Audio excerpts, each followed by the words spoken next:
in Southern California. This is Radio Free Los Angeles. Do you copy? Repeat, do you copy?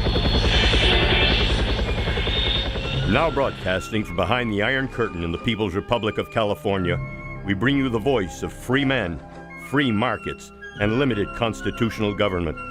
Welcome to citizen-sponsored Radio Free Los Angeles, with the president of the California Tax Limitation Committee, Mike Alexander, and America's funniest reporter, Carl Kozlowski. All right, we're back with you here. Mike Alexander, your host for the evening, with Jonathan Wilson. And at the control board for the second time that I'm here, but I think third time overall, we have Kevin Fingers. Kevin, it's good to have you here on Sunday nights. The other fellow is with us, Sully, for so long, has gone on to other opportunities in the best sense of the word. Usually that's some kind of a euphemism, but in fact, he's on to do other special things. It's fantastic. Tonight's show is going to be interesting. First up, we're going to have a Mr. Hewitt, who is coming here will be calling in from Riverside. Now, he is a very, very important fellow. He is currently the mayor of Calimesa, which is, of course, a small city out there in Riverside County. He's the mayor, and he has dealt with the fire department out there and actually got rid of their pension plan and their existing system and did what almost nobody else in the state has done, and that is to deal directly with the pension problem. Now, it should not surprise you that he wants to take that experience and that expertise to the supervisor's office there in Riverside County, and accordingly, he is running for supervisor of the County of Los Angeles. So he's going to be calling in here at about 9:10 or 9:15. It won't be too long now. And Brooke, we have 8:15. I'm sorry, and we have the lovely Miss Brooke is screening our call. So, Brooke, when you hear this, be sure to put through Mr. Hewitt, okay? And we'll talk with him. In the second half hour tonight, we have Steve Frank, who's editor of California Political News and Views. And if you looked at our tease when it came up, there's a place to go. Just Google Steve Frank and sign up. It doesn't cost anything to be on his list, and what he has to say each and every day goes out, I think, about 3 a.m. in the morning, is required reading for anybody who's paying attention to big, out-of-control government. Now, that's a multiple redundancy. I realize that, but Steve is right up on top of all of it, and he's just the best. In the third half hour, and remember, we go from 8 o'clock to 9:30. In the third half hour, Jonathan and I will discuss our attendance at an event for the California local elected officials called CLEO, C-L-E-O. And we had it was held out there yesterday at Pepperdine University. It was very good, very informative, very thought-provoking. And Jonathan and I have been going round and around with each other for the yesterday and today on the things that were discussed. And we're hoping that when we talk about some of these things, we're going to hear from you. Because broadly speaking, we had local officials out there, the few that were able to attend, because remember, it is election time.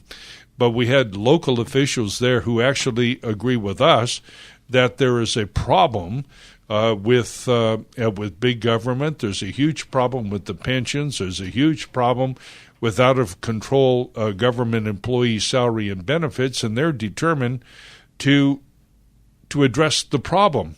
And their problems as elected officials are that their chief problem is that they find themselves in the minority on their own councils. So there is, believe me, no consensus among city councils that these issues must be addressed, and there's reasons for it, of course, and that is that the public employee unions invest heavily in the political process. They they elect people who are favorable to them, in effect hiring their own bosses and then pretending that they're negotiating at arm's length.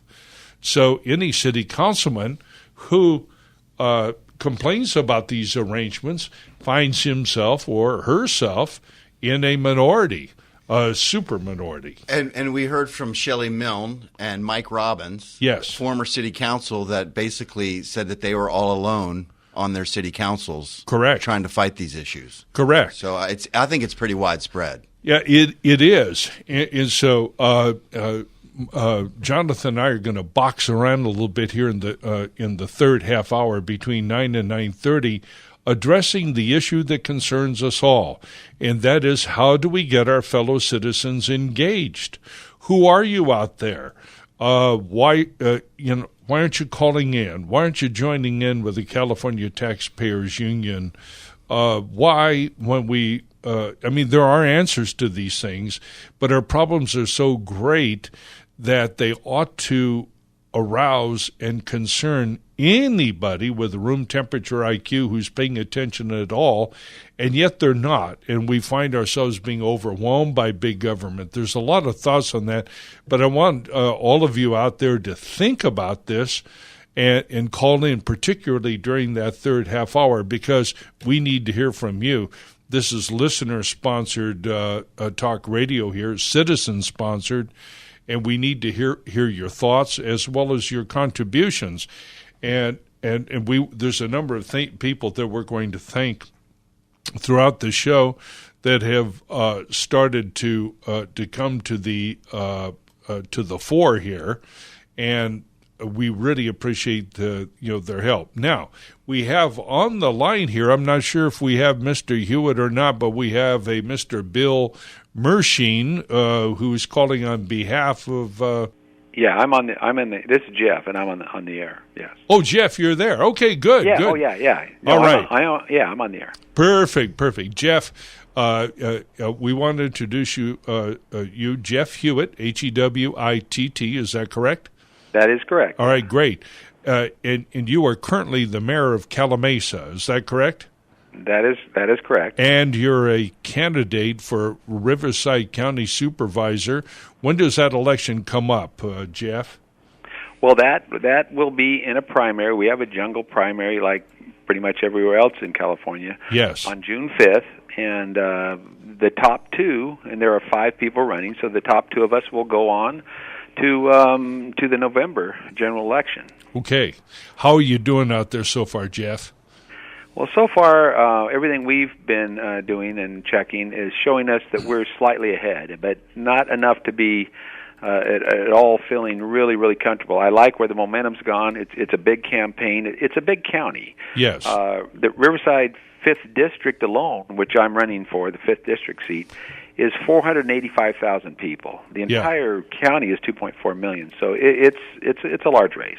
Yeah, and geographically, those districts are pretty large too, aren't they? Oh yeah, we go from all the way out in the east to a portion of Desert Hot Springs. Oh wow! And come through the San Gorgonio Pass with the cities of Banning, Beaumont, Calimesa, and then we drop down through and go through the entire city of Moreno Valley, which is the largest city in the district, and then we also include the cities of Paris and the newer city of Menifee. All right. About 100,000 people just in Menifee, too. Yeah. So when a supervisor in Riverside County finds himself or herself as the de facto mayor of a city of around 500,000 people, just like out here in Los Angeles County, still only has 5 supervisors for 10 million people. And so each supervisor ends up with about 2 million people in the district. It's really extraordinary. The reason that one of the reasons we reached out to you here was because I had met one of your biggest fans here, Boomer. What's Boomer's last name? Boomer Shannon. Boomer Shannon. Yeah. He and I ran into each other at a meeting, I think, of a libertarian group that they asked me to speak to here on what we were doing in the areas of reforms. He says, hey, well, look, I got a guy that you need to hear about, and you need to hear about what we've done out there. Now, you probably haven't had a chance to listen to our show before, but if anybody briefed you on it, you will know that one of our major issues is out-of-control pension plans and the steeply rising cost of public services, particularly police and fire. You guys had this problem out in Calimesa, and you dealt with it. That is one hell of a story, and I'd like you to tell our listeners about it, Jeff. Okay, so thank you, Michael. And this is something, as this is my third year as mayor. I've been on the council for about 8 years, but we're a small city of 8,000 people, and we have a budget of around $5 million every year.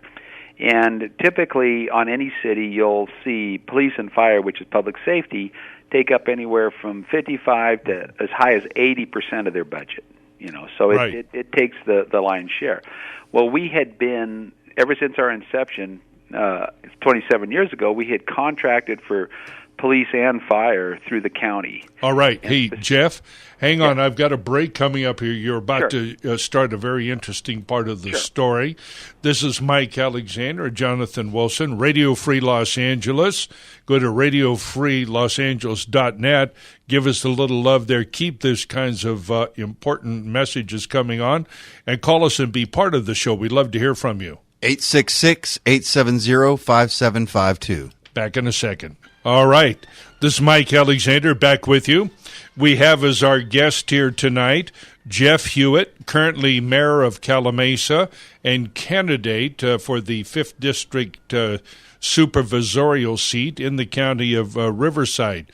We were talking before the break with Jeff about their contractual arrangements, what about a $5 million budget each year, over half of it consumed by fire and safety, not unlike a lot of cities. So you can pick it up where you left off there, Jeff. Okay, thank you, Michael. And so what happened, in to make a long story a little bit longer, we actually were forced into a position by Riverside County CAL FIRE, which they use CAL FIRE employees, but Riverside County has their own administration, and they make it even more expensive themselves. But they wanted us to go from a staffing on our engine of 2 firefighters to 3. Because of another small city, Canyon Lake, had entered into a lawsuit, said they could no longer afford 3 firefighters. They wanted to go to 2. When the fire chief told them at the time, well, there's nobody that has 2, well, of course, he was lying. And what happened is they found out we had 2, and the CEO of the county sent us a letter and told us, if you do not have 3 by July of 2017, we will no longer give you service. Right. So that's pretty earth-shattering when you're a little city and you can't get rid of your fire department because people have you out of office real quick. So right. We started looking into all kinds of other options. We looked at full-time, volunteer. There's actually a very functional one, a 100-year-old long one, out in Blythe in the very far eastern portion of the county, and it works there because it's so isolated. But after a while, we realized that we were going to have to form our own in-house fire department. So I did. I was very lucky to find a fire chief that would take on this hard fight, and I got this was the most important. You have to have your body with you. As mayor, you're one person. I'm only one vote. If I couldn't convince my other 4 council members to do this, we would have had no chance. Right. But then I also convinced my city manager and the rest of the staff to go along with it. Once we did that, I can write a book about it, the travails and all the things that the union and the big fire chiefs threw at us. They did not want to see us succeed. Right. In fact, no one thought we could succeed. Right. I don't. I'm surprised. That's why you're on the show. well, no. But listen, in January, we rolled out our engine. We had CAL FIRE leave at midnight. Wow. And we owned the station. We owned that engine, but we needed a second engine because when you only have one, you need a backup. We bought a brand new one. And we have 18 firefighters. 3 of them are full-time, so we staff with 4 now, double what we had. We kept our price the same without having to raise it $700,000, which would have put us at 80% of our budget. Wow. If we would have stayed with CAL FIRE, we would have been at 80%. Now, that would leave 20% for paying all the rest of the staff, fixing potholes, everything else. I mean, that would have been unacceptable. So what we did is we formed this phenomenal fire department now with all the same certifications, everything else. Our fourth firefighter is what they call an intern reserve. So they get paid like $50 for a 24-hour shift, but when we have people go on to greener fields somewhere, if they're going to make more money or whatever, because they're non-union. Right. And then they fill in. You've already got people who've been working with the crew, so I would invite anybody to come out and see Calamasa Fire Department. I believe it's one of the finest fire departments in the world. It's that good. It's amazing what we got. But here's the best part. Our 18 firefighters have a 401k style pension, just like the private sector. Right. This, I believe, is the first fire department in 30 years. Right. And we only have 10 full-time city employees. Now, they're on CalPERS, and we're working diligently to figure out a way to they have what's known as a TAP fee, a termination fee, to get out of CalPERS. I compare it to the Roach Motel. You check in, but you can't check out. Correct. And it has been made this way. And so our termination fee for having 10 employees right now and about half a dozen on retirement is $7 million. Right. Right. So we're still better off figuring out some way to do it and moving on, because it's like a cancer that just keeps growing and growing. Right. Now, this after you get through your primary, Jeff, we really need to have you back on for a longer discussion, because there's so many of these things. Now, what Jeff just referred to, the exit fee, the TAP fee, termination fee that the CalPERS charges is $7 million. I don't disagree with that number. But what usually happens with your city and others, and I didn't look you up tonight, but probably the report of how much you're underfunded on your pension, if you were, probably showed you maybe $500,000 or $1 million. But in fact, if you go to try to get out of the program, then the real accountants get busy. The people who do this for a living, they say, well, look, we're really looking more like $7 million because the returns haven't been that great.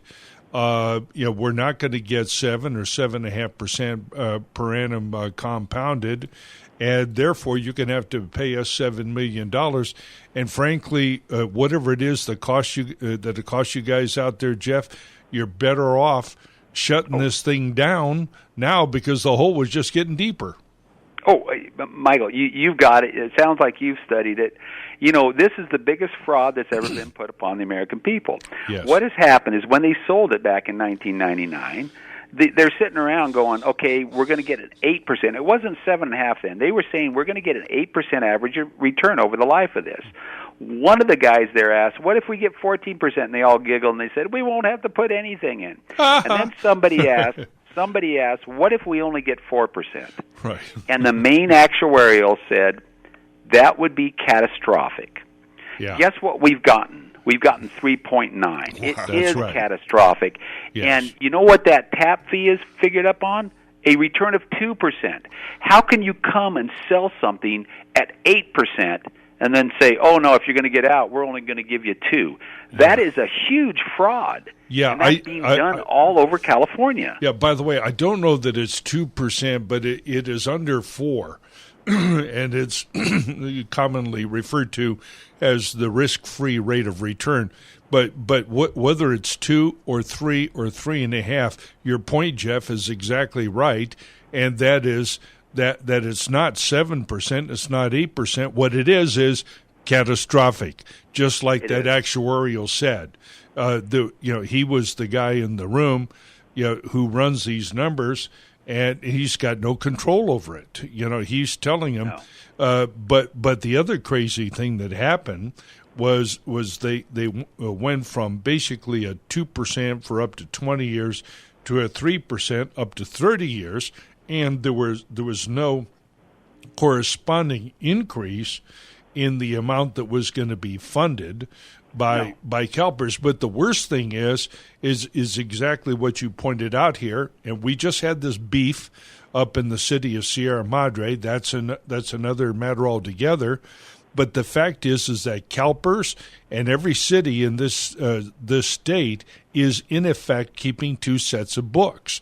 It carries one number given to them by CalPERS, but it's deliberately made low because if they gave you the real number, which is closer to 7 million, if they gave you the real number, it would bankrupt every city in the state if they had to carry it. And I encourage city councils and boards of supervisors to appoint their own consulting committee with people who live in the real world, including the actuaries, and to take that number and restate it on their balance sheet so that everybody in Calamasa and Sierra Madre, City of Los Angeles, everybody knows what the real number is for those people.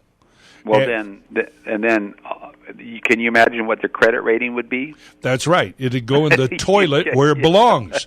See, exactly. Yeah. So here's. And what would happen? What would happen would be the Hewitts of this world would say, "Hey, we can't afford that. You need to go over on a 401k." And by the way, all those phony work rules, officer safety, and all this garbage. Yeah, we're going to run 2-man trucks, and that's it, and nobody gets killed. Right. Well, I over the last year and a half in helping set up a fire department, and again, remember, this is. I want to tell you, one person can't do this. I couldn't have come anywhere close to this, getting this through without getting a team together and getting everybody on board. Actually, my biggest job was as cheerleader, because it is one of the most regulated industries, fire and everything else. So I had to have the proper consultants that ended up being our chief and assistant chief.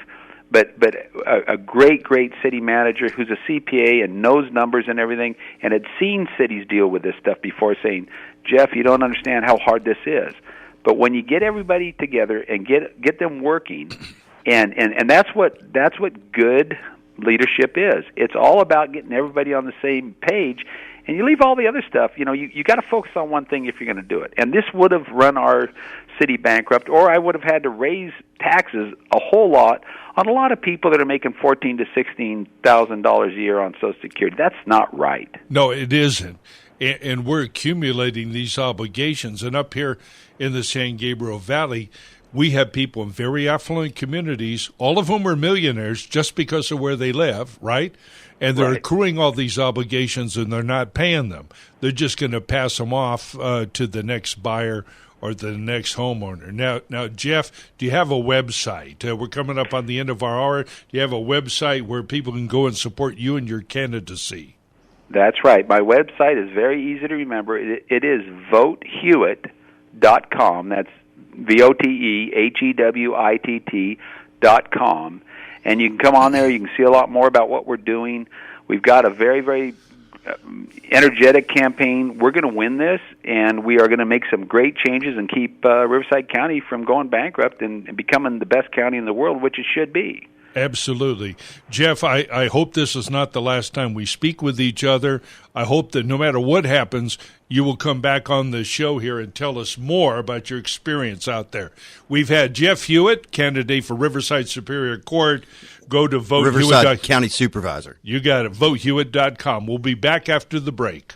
All right, back with you here, and thank you, Basil Hoffman, for doing the voiceover and announcing it. This is Mike Alexander and Jonathan Wilson back with you. Go to RadioFreeLosAngeles.net, RadioFreeLosAngeles.net, all spelled out. Click that contribution number. Send us an email. Let us know that you're listening. And, in fact, call here and be part of our program. The number you call is 866-870-5752. I just want to say that that interview with Jeff Hewitt was amazing. It was. Don't you wish we could keep him on for the whole hour? Oh, yeah. Absolutely. We got to have him back. Yeah.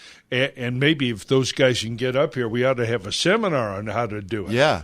Those guys needed to be out there. Now, we're a little cramped for time right now. Steve Frank is, we told you earlier, the editor of California News and Political Views. We pre-recorded a segment because he was out of town, and in the first segment, which runs about 11 minutes, he's going to tell us about some recent developments here in the state of California, particularly the recently concluded California Republican Convention. Yes, there still is a Republican Party, and yes, they did meet. It wasn't at Forest Lawn; it was in San Diego. Some good outcomes, and so we're going to have Steve Frank on here. We've got it recorded, so don't be afraid to call in. We can take that call in the third half hour. Here's my pre-recorded interview with Steve Frank. Nice to be back with you. Mike Alexander here, Radio Free Los Angeles. And as I mentioned earlier in the show, we were going to have on a special guest, Steve Frank, the editor of California Political News Report. We're very grateful that he was able to come on tonight. Are you there, Steve? I am here. Looking forward to talking to you, Mike. Fantastic. First of all, tell your audience where to go to subscribe to your excellent newsletter, because I've been a subscriber here for years now.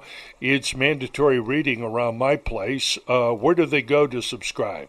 I publish the California Political News and Views at 3 a.m. 6 days a week, and you go to capoliticalreview.com, capoliticalreview.com. Click on the banner where it says California Political News and Views, and there you can get a free subscription. Just sign up. Perfect. Steve, I hope that you can become a regular guest. You've been kind enough to have me on your broadcast on occasion. You broadcast up in Santa Barbara from time to time, don't you? I periodically guest host for Andy Caldwell. Great. Santa Barbara to Monterey. Excellent. Hey, everybody says that California is dead. It's a one-party state. Things are dark. All of that is true, but there's a hell of a lot going on out there, isn't there? You just came back from the California Republican Party convention. Could you tell us what the high points of that were and what it means for the average Californian worried about big government and high taxes? Well, the high point was the endorsement process on Sunday morning at the convention, and we were very clear that in the governor's race, we didn't want to make a decision. There was no endorsement. For the race for lieutenant governor, we endorsed Cole Harris. For attorney general, we very clearly endorsed Judge Steve Bailey. And then for secretary of state, we endorsed Mark Mooser from Northern California. Great candidates. It'll be a good race for them. We did not endorse in the U.S. Senate race because, quite frankly, we had no Republican candidates with any traction, no Right. major support, no major money, no major campaigns, and there really isn't a campaign. We will not have a candidate for that. The highlight was being able to gain information from around the state as to what's going on and who's involved in the state. But here's the reality. There were a little over 1,000 votes at the convention compared to 2,791 for the Democrat convention. Right. And 47% of the votes cast at the CRP convention of that 1,000 were proxies. It wasn't even people. Wow. So the Republican Party had listed 560 registered delegates that were present, and it was about 525 on Sunday morning that actually were present. So we wound up with a convention that was poorly attended. Right. If I did an editorial on Tuesday morning about the convention, and my perception was, and others as well, that this was not a jovial crowd. It was a very somber crowd because they understood that the Republican Party has some real problems. Out of 80 assembly seats in the state of California, 21 don't even have a Republican candidate on the June ballot. 9 congressional seats don't have a Republican candidate. 6 state Senate seats don't have a candidate. We will probably, if you would ask me the question, who the top 2 is going to be at the end of the day at the for governor, I would bet the farm that it's Gavin Newsom and Tony Villagrosa. Right. So the top two are going to be Democrats. Now, this all goes back to Proposition 14 a few years ago, sponsored by at least a nominally Republican guy. When I say sponsored, financially supported and promoted by Charles Munger the Younger. And since it was Proposition was 14 was passed, when was that? 2012? 2010. 2010. Since then, we're now into our fourth election cycle after that, and all we're seeing is a concentration into one party, or far less competitive seats. I know that there was some effort to repeal the so-called top two, but so far it doesn't seem that anybody has gotten behind this effort. Well, not only haven't they gotten behind the effort, I presented at the October convention a resolution putting the California Republican Party on record in favor of the repeal. Now, on the floor with the live voters, we won that vote. But because Mr. Munger and his people did a, what we call a proxy drill, they brought in 400 proxies to vote against the people who showed up at the convention and killed it. But worse than that, the chairman of the California Republican Party, Jim Brulte, took the floor and opposed the resolution. What he was saying when he opposed that resolution that I wrote, he was saying that the Republican Party should not nominate people for office. That's the bottom line of the of the top two. Imagine a chairman of a state party not wanting his party to have candidates. Right, and this was the same guy that reached out to sponsor to the SEIU to help sponsor the Republican convention in Anaheim here, I think about 4 years ago. What's wrong with this guy? Well, Jim and I have known each other for way more than 30 years. Yeah. He's one of our great strategists, but he just has gone Sacramento on us. Yeah. He's certainly not a wartime consigliere. And what I find most interesting about the anecdote that you just related about the proxy votes is that Munger and Brulte were clearly expecting a move by the party faithful, the rank and file, against this, and they seem to have plotted and agreed and planned to make sure that it wasn't effective.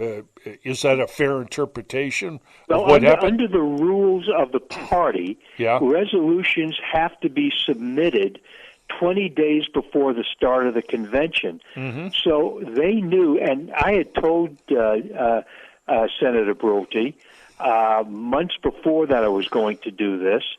But the fact that they had those 400 proxies for this is not unusual. For the past 5 years, 6 years, Munger has always brought in 400 proxies, approximately, to each of the conventions. So this was just a continuation. And the reason for that wasn't my resolution, but he wanted to make sure he had total control of the Republican Party just in case something came up he didn't know, so he would control the floor. Doesn't matter if you have live people, the proxies will vote against you. Of course. But still in all, your motion to have the party go on record opposing top two, that was known 20 days ahead of time, so clearly they plan to oppose you on that, which means that the California Republican Party continues as a party to ratify a constitutional arrangement which has led directly to its extinction on the ballot. Absolutely. And I knew going into it that the resolution was going to fail because of the proxy drill. My goal was to expose those individuals in the Republican Party publicly who do not want Republicans to be on the ballot. Right. And that's what we did. And I was shocked that the chairman, Jim Brulte, spoke out against Republicans being on the ballot. Just amazing. We got 2 minutes, to go here. When we come back on the other side of the hour, I want to make sure that we talk about propositions. But just to wrap up this segment, What was a comparison of attendance at this convention versus past ones? Would you say a third less, a half as many, a quarter? What? It was for the past several conventions about the same. We no longer get a lot of people, but the problem with this convention, it was held 30 days prior to the June 5th election. Right. It was held on a weekend when most candidates should be walking their precincts. Right. You as an activist should be walking precincts for your favorite candidates. People should not be at a convention. They should be helping elect candidates for the primary. And so a lot of people didn't show up because they would prefer to elect candidates than just a bunch of hot air. Plus, this convention was held in San Diego, which is a beautiful town. It was held at a hotel right on the harbor, wonderful place. But people from Northern California, it's a full-day trek to get down to San Diego. Of course. And so they rather stay home and work for candidates than spending a day getting to a convention, 2 days at a convention, and a day getting home. Yeah, it's clearly the smart move because they were inside what we call the red zone. The absentee ballots will be dropping in the next few days. People will be voting. This was the weekend you had to be back in the district. Anybody who's involved knows that's the case. We've been talking with Steve Frank, editor of California News and Political Reviews. When we come back after the break here, we're going to continue our conversation about big moves here in the state of California. All right, back with you, Mike Alexander and Jonathan Wilson live. We're going to return to the taped second segment that we did with Steve Frank. We hope you're enjoying it and that you will call us after the end of the segment to share your thoughts. Remember, California is an important state. It's now a one-party state. So what happens in the Republican Party is important, just like what happens in the Democrat Party is important. So now we're going to go to the second segment with Steve Frank. All right, back with you here, Mike Alexander, Radio Free Los Angeles. You know the call-in number. You've been given it before. Do you have it with you here, Jonathan? Sure. All right. 866-870-5752. All right. We've been talking over the last segment with Steve Frank, who gave us an eyewitness report there on what happened at the Republican convention. Now, as all of you out there in the audience know, we really and truly are a nonpartisan show here. We are not here to be official mouthpieces for or against any political party. We talk about the realities out there. But one of the reasons why I wanted to talk about what was happening or not happening at the Republican convention is the fact that we've gradually become a one-party state, and ultimately that really doesn't work for Republicans or Democrats. And Steve, one of the questions that I would pose to you is what your impressions of from Democrats have been about top two and about the runaway California legislature seems to be determined to enact a far left agenda. Is taxing us and regulating us at an ever-increasing pace. Do you sense any dissatisfaction on the part of rank-and-file Democrats with what's going on there? Well, that's an interesting question because there is a major split in the Democrat Party. We're seeing it in the Democrat primaries, and the split is between what I call the Clintonistas and the Sandinistas. Well said. And let's just call them Sandinistas. Right, sure. The Bernie people are trying to purge the Democrat Party of the Clinton people. The Clinton people control the party, so they're trying here in California. So they are trying to keep control of the party, and the primaries are a surrogate fight for control of the Democrat Party in the state of California.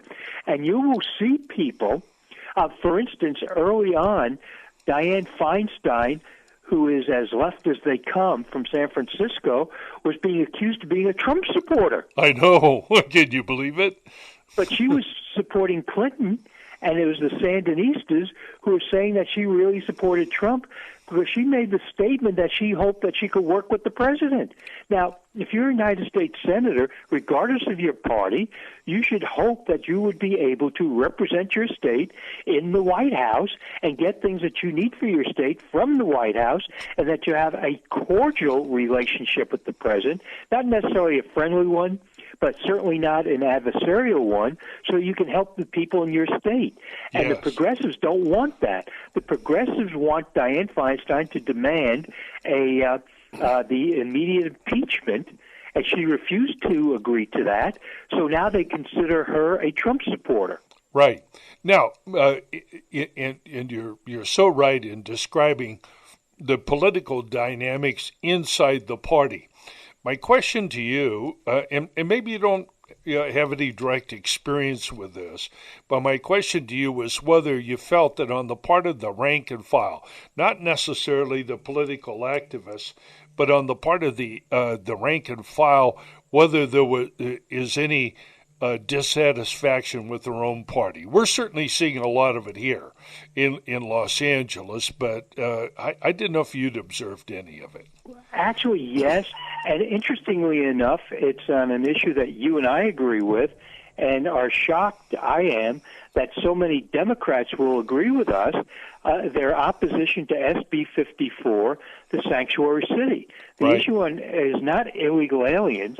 The issue is the safety of our streets caused by illegal alien criminals that Jerry Brown and the Democrats want to protect, and causing more innocent people to become victims of crime. Yes. And even there are Democrats that don't want to be victims of crime, and they understand that the sheriff of your county and my county and the throughout the state and the police have a responsibility to keep the streets safe, and they cannot, if they're not allowed to notify ICE that a convicted rapist or murderer or thug is getting out, gangster is getting out of jail, so ICE can pick them up and start the deportation proceedings. Yeah, and what it appears to me is that the Democrat Party and the media, and really many even inside the Republican Party who are never Trumpers, have become so obsessed with getting rid of Trump or talking about Trump or beating up on Trump that gradually their opposition to Trump has forced them into taking up extreme indefensible positions, most notably the sanctuary city movement, the sanctuary state movement, which may garner some support from political operatives in the Democrat Party, but really find no big audience among their own rank and file. We also note here tremendous dissatisfaction with the public so-called school system. We see tremendous dissatisfaction with the gradual increase of costs. I mean, now you've got this, this gas tax that was passed last year, which they estimate adds $711 a year, over and above what it was before. Another $711 a year onto the average family. Now, that includes, last time I checked, the average family in this state was a Democrat family. That's what the demographics say. That's what the numbers say. The ruling elite among Democrats and Republicans are moving so far away from the people in the middle, and even the people at the bottom have to pay their taxes and endure their regulations, that I believe that the political scene out there is ripe for a big change from one side or the other. What's your take on it, Steve? We got a few minutes to go. Well, I truly think that the tax situation is affecting the Democrats as much as it does the Republicans. And middle-class Democrats are beginning to realize that their party is making them poorer. As you know, the state of California has over 11 million people listed as living in poverty. 12 million people. Close to one-third of the state lives in poverty. Our government schools, I never call them public schools. Right. The public doesn't own them, doesn't control them. The government does. The people don't. The parents don't. The teachers don't. The students don't. The government controls our school system. And these folks understand that their kids are not getting the education they want. And they're beginning to question. The Republican Party has failed to be able to take advantage of the dissatisfaction of the of thoughtful Democrats when it comes to public safety, when it comes to government schools, when it comes to the tax issues, because taxes also, that issue equals jobs, either more jobs or less jobs. Higher the taxes, the less jobs. Lower the taxes, more jobs. Correct. Better paying jobs. So thoughtful Democrats are beginning to realize that, and we need to have a Republican Party that can respond to that to the public. We also need a Republican Party that can go into the black churches and Hispanic churches and point out that the Republican Party represents their values as opposed to the Democrat Party, which does not represent the values of church-going black and Hispanic citizens. Right. Certainly, as you know, here on this program and at TPAC and now the California Taxpayers Union, we are all in for school choice, which we regard to be the civil rights issue of the 21st century. And we plan to push it hard, and we think that's going to be a unique opportunity for people of all parties, of all faiths, of all backgrounds to come together and do what we need to do to equip all children to meet the challenges of the future. And I think that the initiative process is all that is left to those of us on either side of the political spectrum that want to make progress together on these important issues. And I think we can all agree on that. Steve, we got 1 minute to go. I want to thank you so much for coming on today, and I hope I can count on you to come on in the future. And in the next week or so, we'd love to do a rundown of some of the propositions that are out there, and maybe as we get closer to the race, you have a little commentary to make on Cox versus Travis Allen, so he's getting a little bit closer. And many thanks to all of you. Once again, if they want to subscribe to your wonderful essential reading for anybody in California who wants to know what's going on, where should they go, Steve? Let's go to capoliticalreview.com, capoliticalreview.com. Click on the banner California Political News and Views and sign up for a free subscription. Very good. Steve, once again, Steve Frank, many thanks for coming on. This is Mike Alexander and Jonathan Wilson with Radio Free Los Angeles. We'll be back with you right after this next break. All right, back with you here, Mike Alexander and Jonathan Wilson. Jonathan, if they want to join us, what number do they call? 866-870-5752. You got it. And if you want to contribute, where do you go? RadioFreeLosAngeles.net. Now, we have some people join us on Facebook. How do they connect on that? Well, you just go into Facebook and search Radio Free Los Angeles. All right, and definitely like our Facebook page. We're getting more likes. That's good. No, it's fantastic.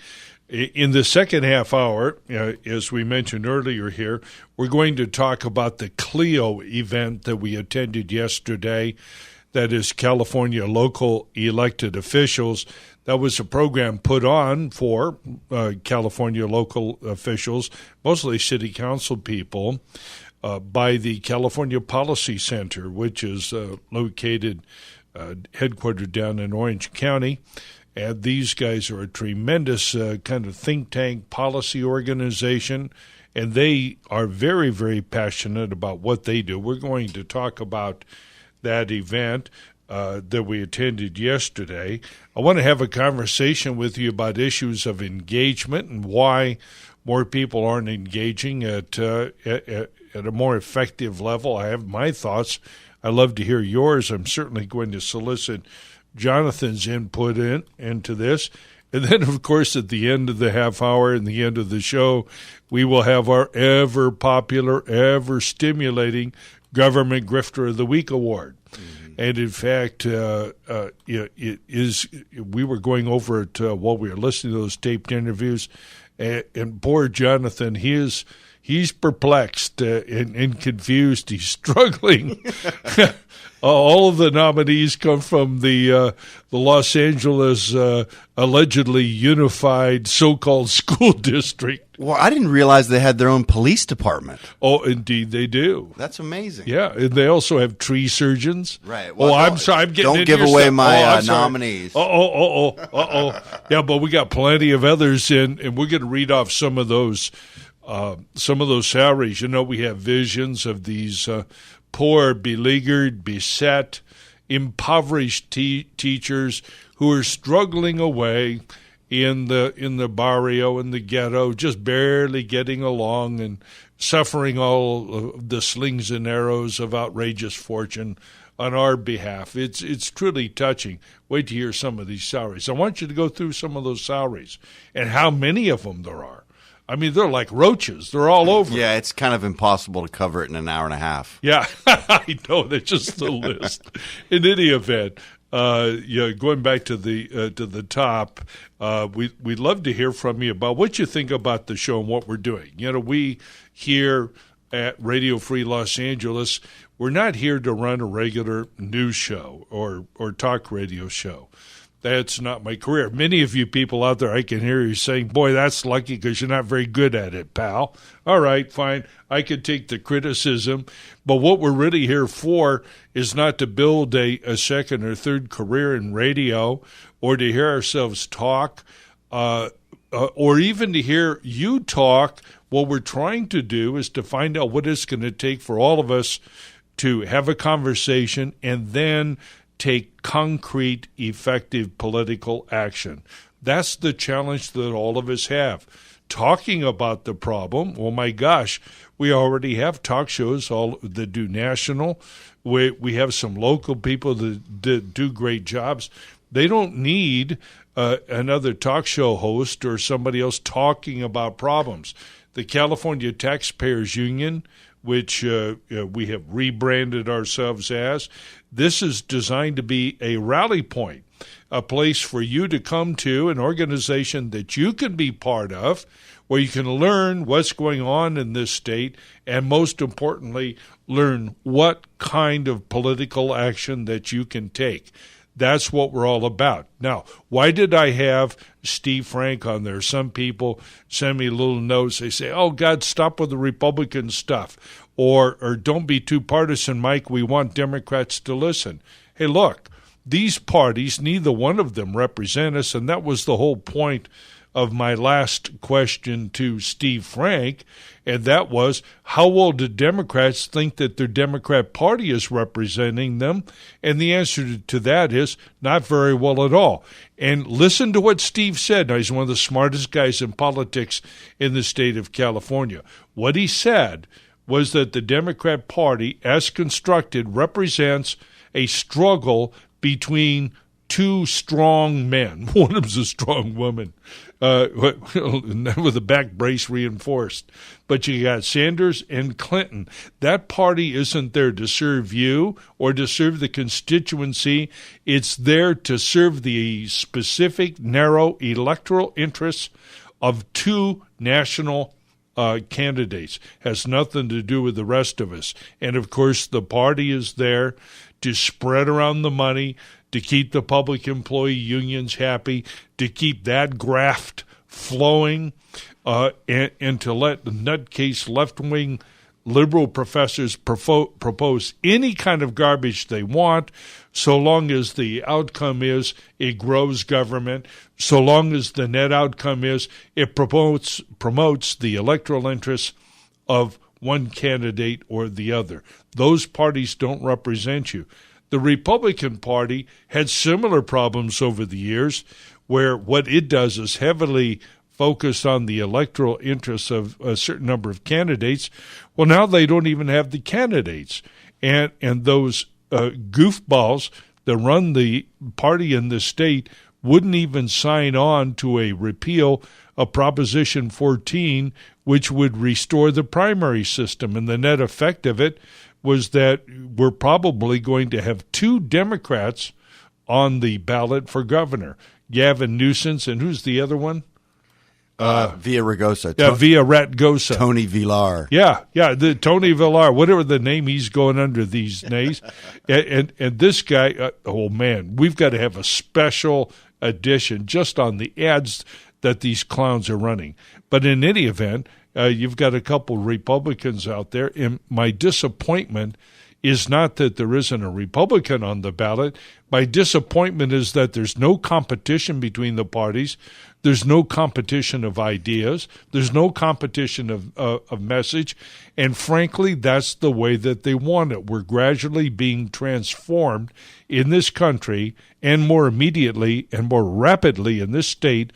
We are being transformed into a one-party government. And don't think that it's that different at the national level just because you seem to have strong Democrats and strong Republicans. The fix is in from the top. That's Trump hasn't penetrated that yet. So they all sit around, jacking up these budgets. And by the way, didn't anybody read? Remember what I said here, that Trump had not cut taxes. Far from it. He cut tax rates, and now tax revenues are at record levels. Government, ladies and gentlemen, is not getting smaller. It's getting bigger as we speak, and our challenge is to cut this thing back. Now, you heard we had Jeff Hewitt in the first part of our show. Amazing interview. I want you to listen to what he said. 2 important things. And I know that you get tired of me doing numbers on radio. I'm sorry about that, but it's all about the money. It's all about how much is being stolen in the name of government. 3 high points. Number 1, he talked about how the Cal Fire was in effect making it impossible for them to continue to have their own fire department. How did they do that? It wasn't just with high salaries. They did it with work rules. They said you've got to have 3 firemen on a truck. You can't do it with 2. Well, what's the net effect? It increases it by 50%. Hello? Hey, I hear the music going on in the background. Kevin is waving at me furiously. Wind it up. Shut it up. We got to go to a break. Call us here at area code 866-870-5752. Be back with you after the break. All right, back with you here. Lock and load. Ready on the left, ready on the right, ready on the firing line. Okay, we're ready to go. Mike Alexander and Jonathan Wilson back with you for the last 15 minutes of our show. Man, it goes fast. Jonathan, you and I were both at that CLEO conference there yesterday, put on by the California Policy Center. And the theme there was, or what they're trying to get across, how do you generate change in these perilous times? And, of course, the big thing was budget. The big thing was the pension problem and so forth and so on. We heard from Pete Peterson, former candidate for Secretary of State here for the Republicans in California, now the head of the California Policy Center. He gave a very polished presentation. He's a senior consultant all around the country. We heard from Chuck Reed, Democrat. I said it, that's right, Democrat, former mayor of San Jose, who gave a very cogent presentation on how they brought about change in their city. Then finally we heard from Steve Greenhut, who is a well-known author and newspaper writer who had a more trenchant view of municipal corruption, especially as it deals with community rehabilitation, what they call it, Community Redevelopment Act. And according to Greenhut, we're going to get it back. The source of so much corruption in the past, we're going to get it back.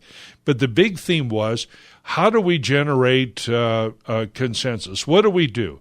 How do we get engagement? Jonathan, your impressions, many of them were very different from mine, but you had some really good things to say. I'd like to hear it. Well, first of all, Pepperdine is an amazing campus. Wasn't that beautiful? Oh, it was. I mean, it's like a resort up there. Yeah. But anyway, yeah, I really enjoyed it, and I got a lot from it. Pete Peterson, who's the Dean of Public Policy, the School of Public Policy there at Pepperdine, really was, I think that organization, California Local Elected Officials, is there to support elected officials and mostly city council people. Yes. And a lot of what we heard yesterday, a lot of them there felt like they were alone on their city council. Yes. So I think Pete Peterson's presentation, he asked the question, how do you energize public engagement as a city official? And he talked a little bit about the town hall, and the town hall is one of those things that has been with us since the very founding of this country. A very important institution is the town hall. And what it's become now is elected officials will just tell their constituents what they're going to do. It's not a discussion. Right. It's not a two-way discussion. So I think Pete Peterson was offering ways that elected officials can energize public engagement by making it a discussion and not that a public official is just dictating what he wants to happen, he or she wants to happen in a particular city. Yeah, and Pete Peterson and of course Chuck Reed. I think Chuck must have been mayor, city council for over 10 years up there. He's a very well-known guy for other reasons on pension reform. But Chuck Reed himself freely admitted that their habit in the early days was to come up with an agenda, post it late on a Thursday or a Friday, vote on it Tuesday, and their idea was to hustle everything through before the people could start squawking. Right. It was command and control. All the worst things that we say about cities. And so that's really what's happened with citizenship. Yes. Is I think citizens feel disenfranchised and not a part of the process. They talked about the city of Bell yesterday, which is not many people know. I mean, everyone knows what a disaster the city of Bell went through with their city manager, Robert Rizzo. Rizzo, yeah. I love that guy. Who built that little town city out of millions. Right. But after that, they really, citizens got together and engaged, found out what's going on, and solved the problems together. Yeah. So I think it's a good model for what can happen when a city government is transparent and the citizens are engaged and aware of what's happening. Yes. And I think that's what Jeff Hewitt was I sort of gathered that Calamasa came together and said, let's solve this problem. Jeff Hewitt and what they did out there in Calamasa is Exhibit A. It should have been a project study in solving a real problem, as opposed to recovering from a disaster like Rizzo. Now we know Rizzo, Fat Frank Rizzo, or whatever his name is down there. He's still in prison, right? Yeah, I hope so. Yeah, he probably hadn't lost any weight, but he made a ton of money out there. But it's always the criticism is of him and the focus on how much he built the city out of it, and yet the amount of money that he got is really not very much. In other words, it's the honest expenditures. It is the policies that are the policies that. Excuse me, I was distracted, that are legitimate and lawful that run up the big debt. It's not the occasional theft. It's three-man crews on fire. Right. It's there. Now, we do have Dean Gross calling in from Los Alamitos. He attended the same event as we did yesterday, and he would like to discuss it. Dean, it was nice to meet you yesterday. I'm delighted you could join us tonight. Fire away. Well, it was nice meeting you guys yesterday, and I had some takeaways from the meeting as well. Probably one of the biggest in having been an elected official in several different capacities since 2006. A lot of this is something that's current and involved with me. Transparency seemed to be one of the big keys that I took away from the session. Yes. The discussions on the retirement plans are definitely something that needs to be resolved. That's going to be a major problem because it's a statewide issue. And right now our leadership in Sacramento isn't seemingly as focused on resolving that as they are passing other crazy laws that make no sense. A lot of those are pass-on laws where local entities are expected to do things, but there's no funding stream for us to do those. Right. It was a good session. We did have a handful of elected officials that were there. Gene Hernandez from Yorba Linda was there, as well as some from the High Desert. Yeah, Blanca Gomez. Blanca Gomez from Victorville. Right. She has some issues that she's trying to deal with as well. Yes. One of which was they're making her do public records requests when a council member should have access to public records without having to go through something formal. Oh, yes. And I understand that because depending upon where you sit on the council, the administration or the management of the city doesn't always have to adhere to responding to your specific request, because all city managers pretty much know how to count to three.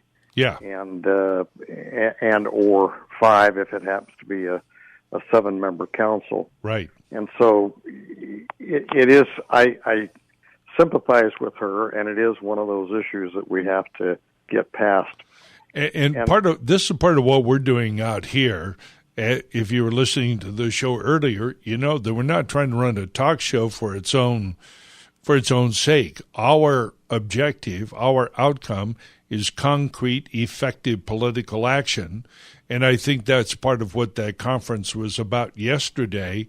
And we want, I know you're thinking about running again. You served there previously. We want those isolated members of the city council to know that they have a friend here and a friend in each other. And I think coming together yesterday with some higher level participation, it was a good event, even for us, Jonathan and I, who are not elected officials. We're activists of another kind. We too learned a lot out of it, and I thought it was a great event.